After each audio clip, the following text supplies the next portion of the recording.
All right, buddy. Welcome in. Latest episode of that SEC podcast brought to you by Twisted Tea and My Bookie. I'm your host, Michael Bratton. I go by SEC Mike on Twitter.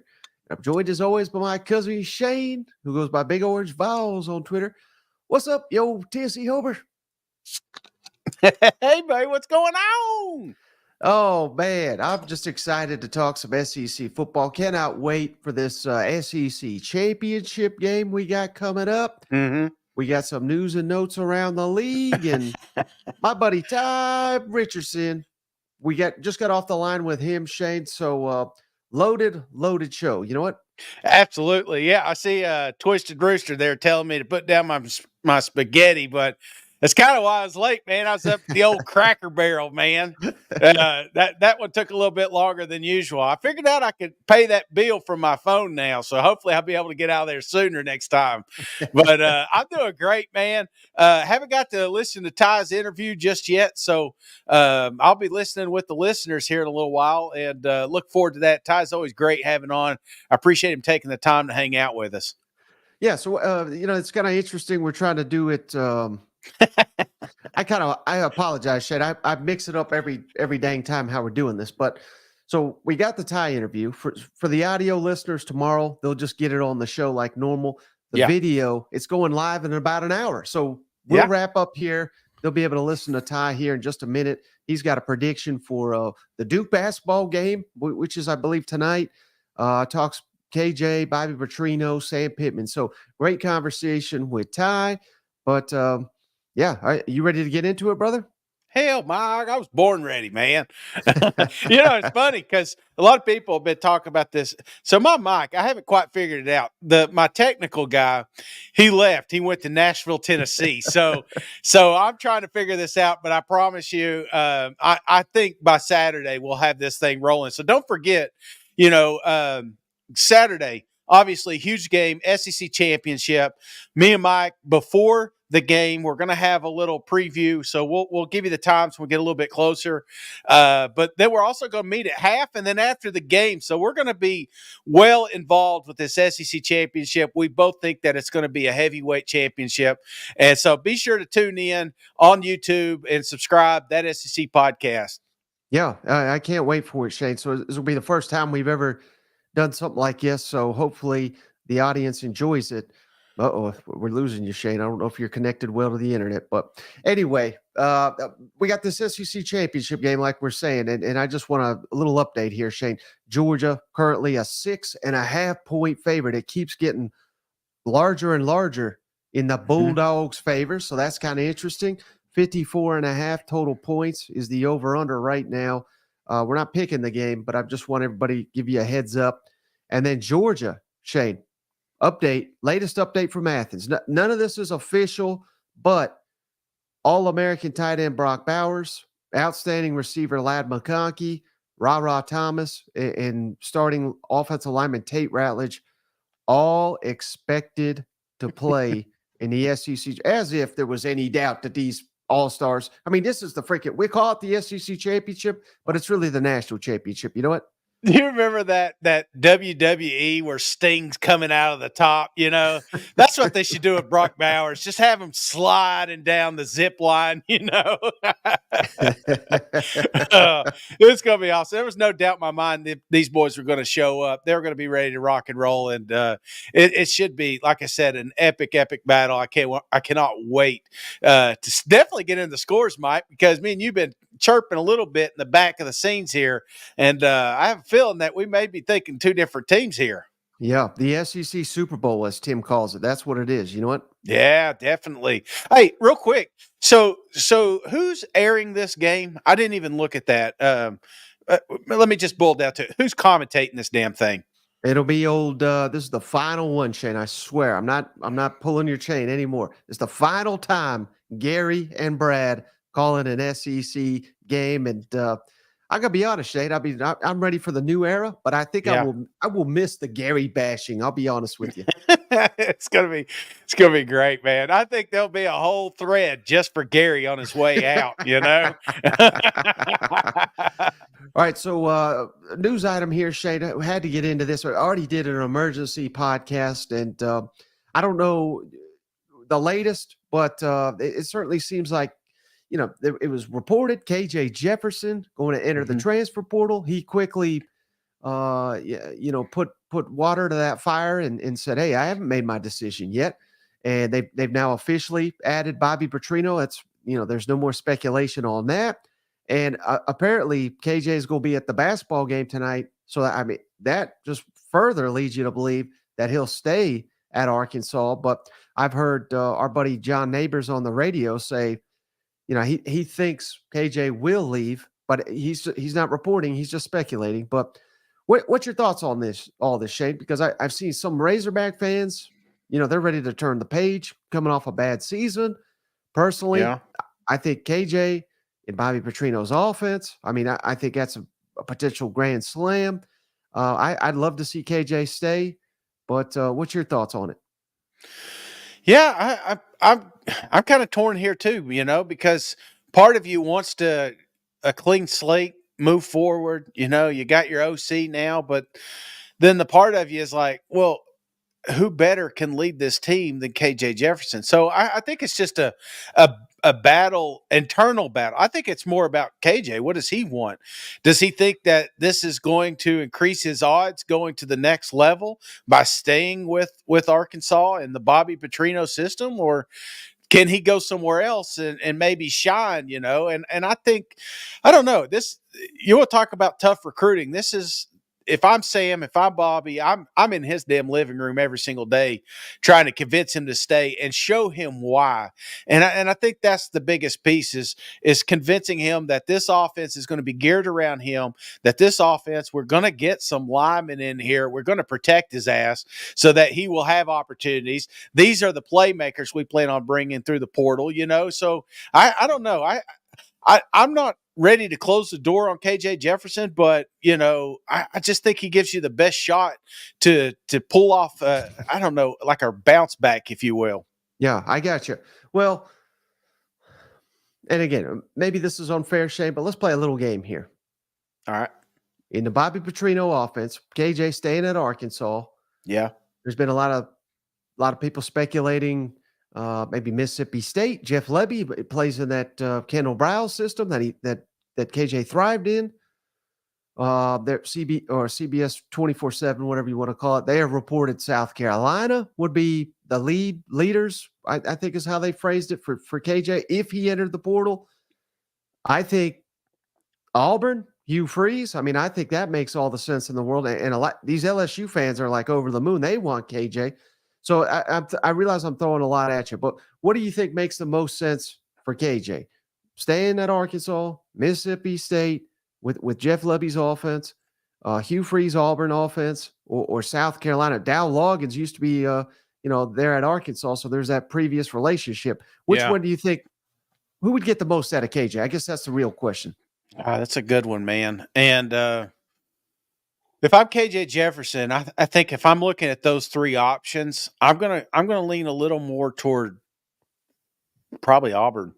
Mm, Now, don't get me wrong. I think South Carolina is very intriguing, but I don't know how hard these guys are looking. They got goggles back there, and I think they're excited about the next chapter they got there in South Carolina. But if I'm KJ, obviously I love the playmakers that are there. I mean, you will talk about loaded wide receiver room. They've got it, but then on the backside, it's like, do I want to run for my life like I just did with Arkansas? So I don't know. I think if I'm going somewhere, I'm leaning a little more toward Auburn. I got you. Yeah, that's kind of that one makes a lot of sense. And again, I've not heard any of that, but that's just us kind of speculating. But Is there any other schools that I think another intriguing one would be Kentucky. I don't know what Leary's situation is, but if you talk about having an offensive line, having some wide receivers, an yeah, offense that has shown that those guys can come in for 1 year and go to the league. I think that would be an intriguing. Not saying that they're in the mix or anything like that, but that would be one I'd look at.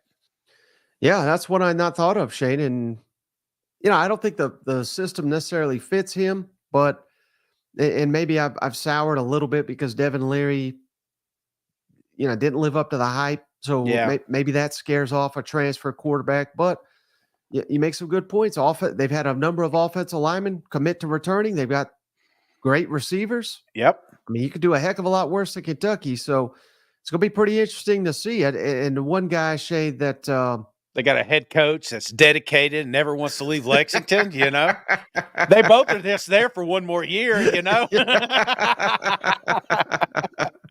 One guy that won't be in the SEC, Shay, Max Johnson, announced today that he's heading to North Carolina. I know a lot of Arkansas fans were wondering, can they get Max Johnson? Goodbye, Brad.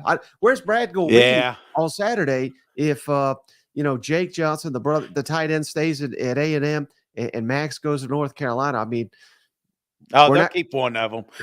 They'll keep one of them. Mom will be up there, and we'll have to hear about volleyball again or something.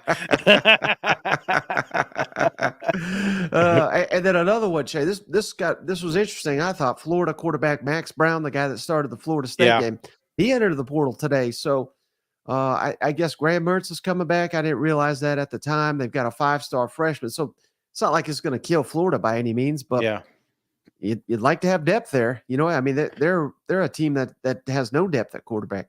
Now, I didn't catch this. What about ETN? That's the one that I keep hearing rumors about. Yeah, so nothing official yet for Trevor Etienne. They're outstanding running back, but man, they need him back because I don't know, but I would imagine Montrell Johnson. I believe he's a junior, so these running backs they typically don't stay in college a long time. So I think he's going to go to the NFL. Again, I'm just speculating, but if he leaves and Etienne leaves via transfer, ooh, buddy. I mean, we Billy Napier already on a warm seat. That's not going to help it. Yeah, no, I was really intrigued with that one because there's a lot of people that would love to have that talent on their roster, but I think the one that needs it the most is the one he's at. So absolutely, Billy's got to keep that guy. Yeah, and how about this, Shane? I wanted to ask you this because I took some heat on Twitter, but we kind of talked a little bit about this already. But Spencer Rattler, he's officially declared for the NFL draft. Yeah.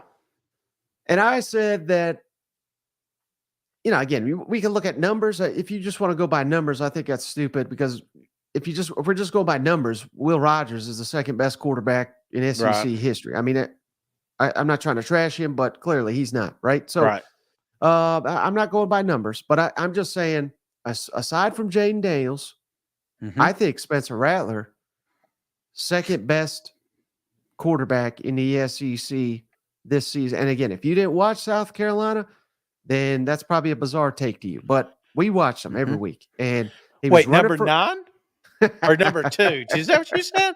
I said number 2. Number 9, I said in the preseason. Number 2, by the end of it, it just, I mean, he was running for his life the whole damn season. Yeah. Little help. Most of the season, well, about 3/4 of it, no running game either. I think, and again, they had an awful season. I get it. But without him, I mean, I don't even know if they would have won more than one game. I think I was wildly impressed by Spencer Rattler this year. Yeah, no, I'm glad you said that, Mike. And I hope he finds this video, because he's number 1 in your heart. I know that. Here's my thing. I'm with you. I'm right there with you. And I know there's a lot of people in the Milroe camp that are freaking out that you've even considered this, but I'm telling you, the dude's got it. And if he had a healthy Alabama roster around him, he'd have a hell of a season too, So right. I'm right there with you. The only pulse on that South Carolina team at the time is Spencer. So I'm right there with you. Rattler, number 2, easy. Yeah. Not easy. I would say Jalen's right there. I'd say he would be the 3rd. And obviously Daniels is in a world of his own. Right. All right. Now we got some mailbag questions, Shay, before we get to this interview with Tyreek. Wait, we got to throw Cook in there too. I mean, Brady's there. Okay. So now there's like 4 guys, but that there's a top tier, and that second tier, I would say it's pretty tight. Yeah. Oh yeah. Those Mizzou fans. I mean, they're on cloud 9. They never booed their quarterback. No. They were behind him the whole time. You know what? The entire time. Absolutely. Well, the way he's been playing to tell this season, I give it to him too. He's a gamer. Right. All right, buddy. You ready to tackle some SEC mailbag questions? Yeah, let's do it. And this is, the same question that we're getting right here. It's pretty wild that this happened. But cousin Bo, also commenter here, the King. I don't know how to say that, but if there was a 12-team playoff this year, Shane, Yeah. Mizzou and Ole Miss would have made the 12-team playoff, right? Right. So, question from cousin Bo. Again, I realize this is a hypothetical, but if we had the 12-team this year, Ole Miss and Mizzou make it, who goes further in a 12-team playoff this year? This year's Ole Miss or this year's Mizzou? What's your thoughts on that? Because these fans are going back and forth. They're battling on who deserves a better bowl game. You know, Ole Miss fans say you ain't beat nobody. Mizzou saying, well, hell, you lost everybody too. I mean, it's like a battle here we're getting between Mizzou and Ole Miss. I didn't even know there was hatred, but now there is apparently. So Ole Miss lost. They lost 3, right? Then they lose. No, both 2. of them. I'll throw up the schedules right here. Yeah, both of them 10-2 on the season. Shane, Mizzou lost to LSU at home and at Georgia, just like everybody. And then Ole Miss, you lose at Alabama and at Georgia, and that's it. So, I think you could go either way on this question. This is a great question, but which team do you think would go further in a hypothetical 12-team playoff, Mizzou or Ole Miss? Yeah, that's a good one. And I'm going Mizzou. I'm going Mizzou here. Of course you were. Think about this for a second. Pull up Mizzou's schedule here. Okay. This is kind of the way I'm looking at it. All right. So how did they close out the season? You know what I'm saying? They kicked Kentucky and South Carolina's ass. They had it close against Georgia. They destroyed Tennessee. The Florida game, I obviously that's kind of sitting out there like a sore thumb, but then they double down and whoop up on Arkansas. Now bring up Ole Miss. And look just the strength of schedule. You look at those teams, you look at this one. We've got Auburn, touchdown. They beat Vanderbilt. It's tied against Texas A&M, fired their coach. Georgia, they got destroyed. UL, who gives a shit? And Mississippi State, some are saying one of the worst teams in the SEC, and again, it's the Egg Bowl, but it's still only a 10-point game. So I think at this moment, if these two teams face, I think that's what we're boiling it down to. Which team is better? I think it would be a great game, but I think Mizzou would walk away the victor. Shane, I was ready to go with Ole Miss, but you talked me into Mizzou. Come on, the answer is Mizzou. Yeah, you're right. They're red hot right now. Yeah. They're unstoppable. Cody Schrader. I mean, hell, we've talked up Judkins for a year, and this is no slight to him, but Cody Schrader's even had a better year than Judkins. Yeah. So where's them Mizzou beers at? Yeah, I think that's the right answer. All right. How about this one, Shane, from Trey Tucker? He always loves to ask too. So we'll get the first one first. Where's our confidence level? Let's change his name to Deuce. I'm surprised he ain't doing 3 questions. Come on, Trey. Where's his confidence level next season with, or where's our confidence level with Arkansas, Texas A&M, and Mississippi State? So basically, I think what he's digging at, Shane, is and it's early. It's way too early to kind of make any bold statements. But who helped themselves with coaching changes, and is Arkansas helping themselves by not making a coaching change? Do we got more or less confidence in Arkansas, A&M, Mississippi State? What's your thoughts? I got more confident Mississippi State right now, Mike. Yeah. I think that was just a home run hire. That's somebody that's going to be it's going to be a complete 180 from what we've seen this season. Mississippi State still has a ton of talent. I don't think they lose a lot of it. Some of these the Texas A&M, that's what I worry about Arkansas, Texas A&M is what does it look like, when that portal officially opens up. We're talking about the quarterback potentially gone at Arkansas.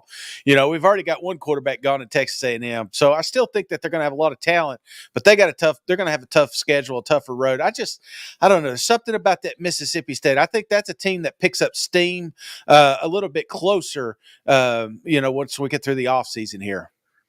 Yeah, and Mississippi State, that may be the right answer, Shane, given how awful they were at times last year. I know they beat Arkansas, so we got to give them credit for that. But I don't know. I feel like if they played 10 times, I feel like Arkansas, as awful as they were in that game, I still feel like they'd win more than the others. So you make some good points. Mississippi State, great answer. But I'm going Texas A&M, Shane. Yeah. We got rid of Jimbo. Thank goodness. We've been clamoring for that for some time. I just think Mike Elko, as long as he could keep that roster together, that's key. I mean, there could be a mass exodus. I don't think there will be, but there could be. If he could keep this thing together, I think I'm buying in to Texas A&M, all that talent.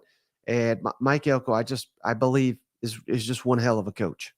No, I agree with that, and I'm basing mine a little bit more off expectations. I just think the expectations are going to be higher in College Station because we all know what it can be, and Mississippi State's just I feel like it's not going to be long before they're back to the 8 to 9 wins, So Right. you're going to do that in that Levy system, and then all of a sudden we're crowning him as potential SEC Coach of the Year. They're not going to crown Elko with 9 wins you know what I'm saying. So I just think that there's just a little more upside with them Bulldogs. Now Trey's other question, Shane. Did Cousin Shane return your security deposit that we all know he made you pay? Hell no. That's why I told him I was late. I've been cleaning up his crime scene you left behind. All right. How about this one from Noah, Shane?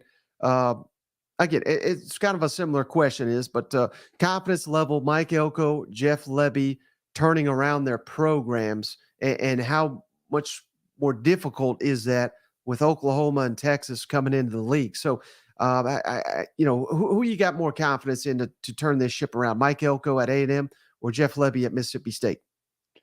I think they're both in really good situations, but again, back to kind of what I said on the last one, I think Elko's closer to the finish line than Lebby is.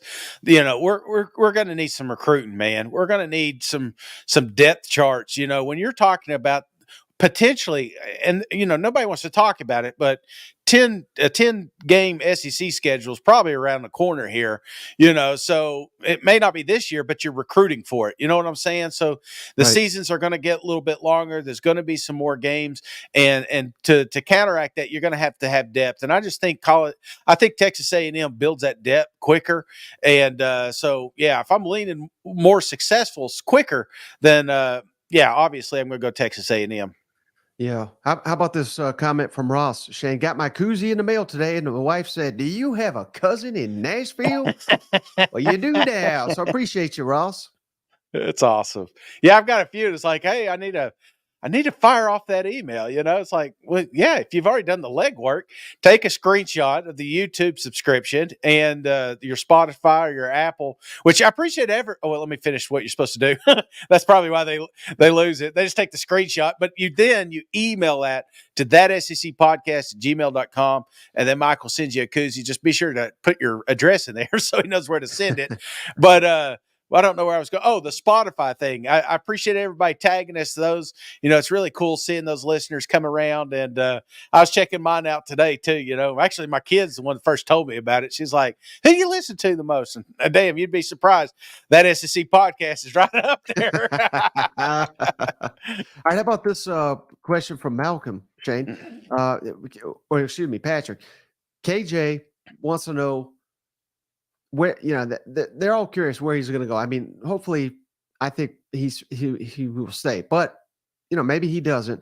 And Patrick had a great observation, Shane. Given that Jaden Nails, what he was able to do for Brian Kelly and company at LSU, how about KJ to LSU? Do you think they could turn him into a Heisman type contender? KJ Jefferson at LSU. What's your thoughts on that?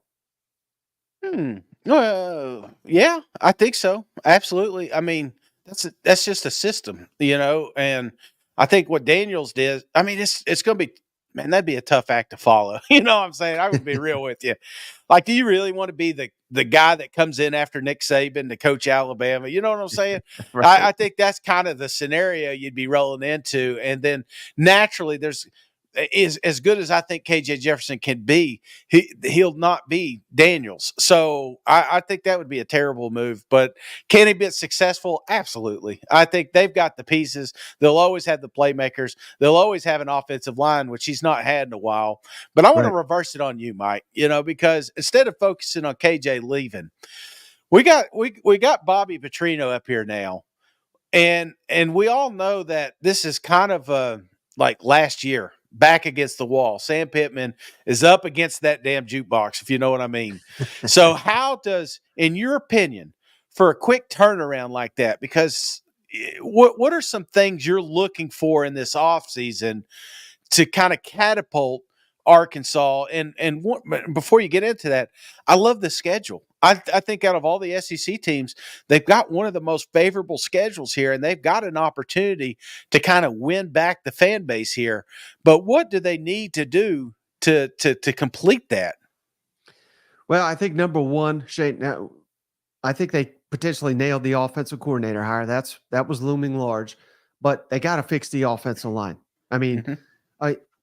it's hard for me to believe that a Sam Pittman coach team, the offensive line is this bad. So Yeah. we got to get that resolved. We got to get the quarterback situation resolved, whether it's KJ or someone else, but whoever that is, Shane. And I don't even know how attractive of a spot Arkansas is until they surround him with better receivers, Mm-hmm. because they've got some great running backs. And Yeah. and I don't know if Rocket Sanders, if he's go to the NFL, transfer, I don't know. There's rumors he may transfer too. He just got banged up. But they have 4 right now, current great running backs. So they're good at running back. Luke Haas, the standout freshman tight end, he just Mm-hmm. said, hey, I'm back for year 2. So they got a great tight end, but they need receivers, Shane. So, Yeah. and again, it's not like they're awful, but getting separation seemed to be a real issue for Arkansas's Mm-hmm. receivers. So the last couple of years, they've been getting guys via the portal. They've got to do it again. And that may be tough because, they elevated the Kenny Guyton, the receivers coach, to interim offensive coordinator. And I don't know. He may come back, but usually when you promote someone to a coordinator role and then you kind of take that away, usually that means, hey, they're gone. You know what I mean? Yeah. And that's not a criticism of him coaching the receivers, but I think the way they look at it is like, well, I don't want to be a receivers coach forever. I want to be a coordinator, and you didn't give me that opportunity, so I'm going to look elsewhere. So I don't know that he'll be coming back or not. That's me speculating, but we need some receivers, and number one, we have got to fix the offensive line. If we fix the offensive line, I think we're cooking, man, with Bobby Petrino and hopefully KJ Jefferson under center. What's low res mean? Well, your video quality is like Oh. It looks like you got Vaseline on the camera. Oh no, is it that bad? It's all right. We'll get it fixed. I know what the problem is, and the solution is already on the way, but it's not there right now. My bad. It's all good. We only got one more question here, Shane. So Okay. the low res Shane, potato video. They're saying Shane's on dial up, but Michael Rowley, Florida fan. He's the guy that called us from the wedding cursing. He wants to know if Florida's going to have enough guys to field a team next year. # Billy Ball. So, Citizen says AI Shane is botting again.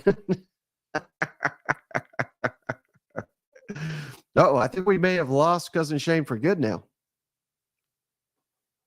He is frozen as can be. Oh, wait, there he is. Is that better? It's a little bit better, yeah. Okay. All right. They're saying you're trying to protect your eye. No, it's much better. I don't know what you did, but it's fantastic now. Yeah? We'll start over.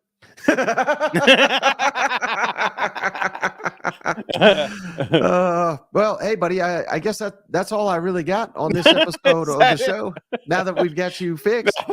No, they got crystal. No, it's this damn router. I've been using yours. I don't think that thing's because I've got the fiber optics coming in, so right. I know it's got fast. But I just connected to the one next door, and it seems to be doing better. So I'll do that henceforth, or just get a new router or something. I'll figure it out.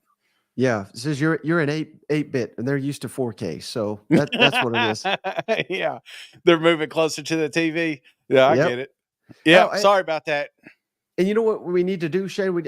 And this is on me. I need to be doing a better job, but I need to be throwing out the hotline number a lot more, particularly when we get the SEC championship game. Mhm. Bobby Petrino gets hired, things of that nature. So 615-965-5152. And again, we'll be tweeting about it all Saturday. We'll love to get some reactions, whether you're a Georgia or Alabama fan or not, and all bowl season long. The callers really add something to the show, particularly when they're the more upset, the more emotional, the better on these call-in lines. You know Yeah. what? Absolutely. I love it. I love it. And leading up to it, I think that'd be pretty cool too to maybe play some video or some audios or even videos. If you want to send some videos, that'd be cool too. We can incorporate it in our live show before game, kind of like the old, the game day or wish version. Exactly, buddy. Well, hey, if you're listening to the audio, we'll kick it over to the Ty Richardson clip now. But Mhm. you video viewers here, that's going to go live in about 20 minutes, so it's going to be available very, very soon. But any closing thoughts before we jump off the line here, brother? No, just tomorrow, pick them. Are we picking officially or do you want to do that Friday? How do you want to play that? Hmm. Yeah, we should probably do it Thursday night, don't you think? Like we Yeah, always that's do. fine. Yeah.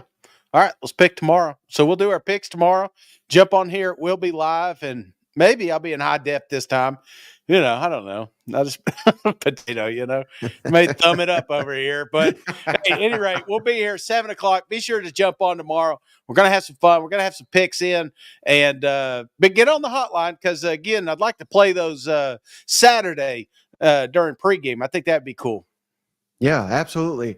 And Maybe if there's something you'd like to tell Gary Danielson, like you just would like to say one last thing, but try not to use too many cuss words or we can't use it. yeah, toe that line for us. Otherwise, I got to edit these videos, and I'm pretty bad at doing that. You know what? Yeah, that's right. All right, buddy. Well, hey, I appreciate you as always. Appreciate all the viewers out there and listeners, particularly those on the live show. But that's going to do it, and we'll catch you on the next one. All right. See you guys. Go Vols. I don't know why.